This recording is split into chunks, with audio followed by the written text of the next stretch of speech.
The leaf spring attaches to the drill's housing and creates the positive detent to lock the clutch in each of its modes: drilling, hammer drilling, and clutch screwdriving. It is possible that the leaf spring can wear out after years of use, but the most common reason for replacement is that it is lost while doing another repair.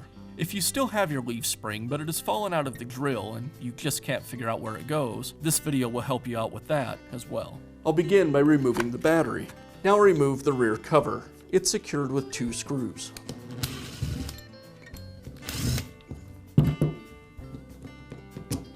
Now I'll split the 2 housings.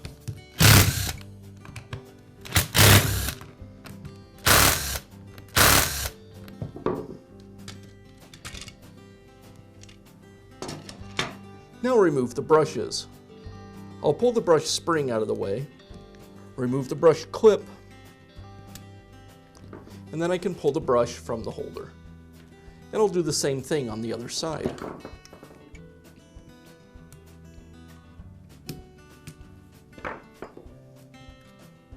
With the brushes removed, now I'll go ahead and lift the gearbox and motor assembly from the drill housing and slide the armature away from the brush card. With the motor and gearbox assembly out of the way, now you can see the leaf spring. It just simply sits inside the housing. I'll pull it out and install the new one.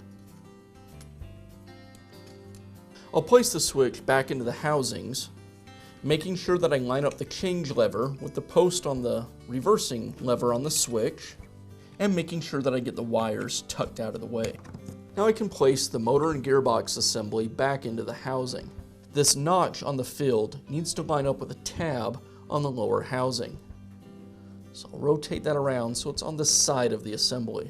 Now I can slide the armature through the brush card and lay the assembly back into the housing. And again, making sure the notch on the field lines up with the housing. Just like that. Now I'll tuck the heat sink back down into the housing. I want to make sure these wires go in front of this plastic post.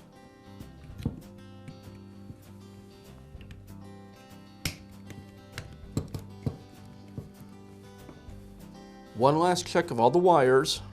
Don't want anything to get pinched as the housings go together. And now I can replace the housing and secure it.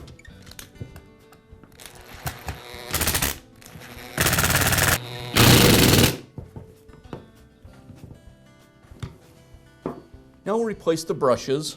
I'll pull the brush wires, or springs, up and out of the way, install the brush into the holder, secure its clip to the brush holder, and place the spring over the top of the brush. And I do this again on the other side. And now I'll just reattach the rear cap.